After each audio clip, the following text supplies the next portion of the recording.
Bon, alors j'ai bien compris, je vais arrêter d'utiliser des shampoings qui sont agressifs pour mes cheveux, je vais passer au 100% naturel. Du coup, j'ai une bonne idée, je vais acheter un shampoing solide, ça va résoudre tous mes problèmes. Faux! Aujourd'hui, on va voir pourquoi le shampoing solide, c'est une grosse arnaque.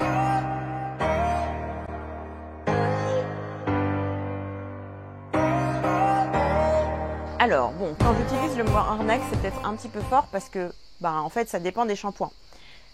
En fait, il y a un truc qui est très important à prendre en compte. Quand vous achetez un shampoing solide, c'est un shampoing.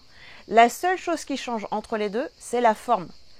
C'est-à-dire que si je prends de l'eau et que je la mets dans un bac à glaçons, que je la mets à réfrigérer, j'ai des glaçons. On est d'accord que dans un cas, j'ai quelque chose qui est liquide et dans l'autre cas, j'ai quelque chose qui est solide. Mais le contenu, il est exactement le même.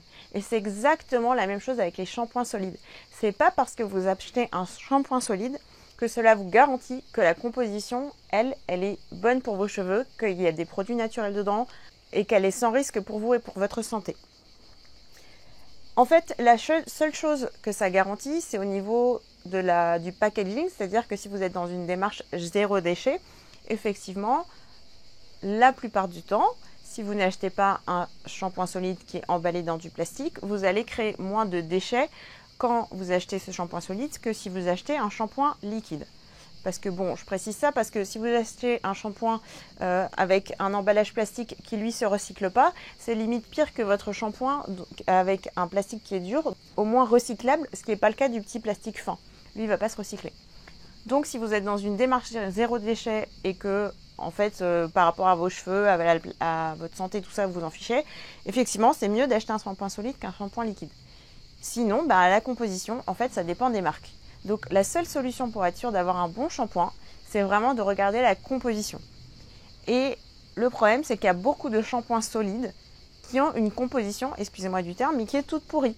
Même dans des shampoings solides qu'on va acheter en magasin bio, moi j'ai vu beaucoup de marques, je vais pas en citer parce que j'ai pas envie de me mettre à dos qui que ce soit, mais j'ai vraiment vu des marques où la composition, pour moi, elle n'était pas terrible du tout. Il y avait quand même des produits issus de la pétrochimie, il y avait beaucoup de produits synthétiques dedans, il y avait de l'alcool qui est asséchant pour la peau et pour les cheveux.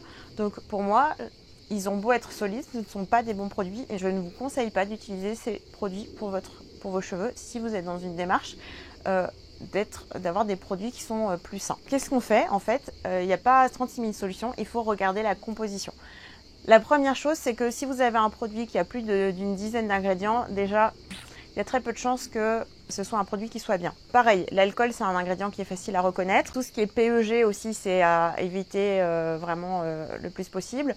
Voilà, il y a des petites choses quand même que vous pouvez repérer assez facilement, même si vous ne comprenez pas chacun des termes qui est utilisé. Et sinon, il faut s'amuser à regarder les ingrédients un par un. Donc pour avoir un bon shampoing solide, finalement, voilà, la quantité d'ingrédients, ça va être quand même le facteur qui va être le plus facile à repérer. Vous pouvez trouver des personnes qui fabriquent des savons au niveau local, qui vont les faire eux-mêmes, ou là vous pouvez aller avoir des produits qui sont un petit peu mieux. En tout cas, ne vous dites pas que shampoing solide, c'est ça qui va résoudre tous vos problèmes. Et si vous avez envie d'en savoir plus sur ce sujet, vraiment comment être bien sûr de choisir vos produits, qu'est-ce qui va être vraiment bon pour votre peau, voire même si vous avez envie d'aller dans une démarche qui est 100% naturelle. Donc là, je vous conseille bien sûr le No-Poo. Il y a mon livre qui est disponible sur le sujet que vous pouvez vous procurer. Et vous êtes également libre de télécharger le livret gratuit avec 10 premiers conseils pour vous occuper de vos cheveux, pour un petit peu combattre justement les idées reçues comme celle-ci. J'espère que c'est clair pour vous.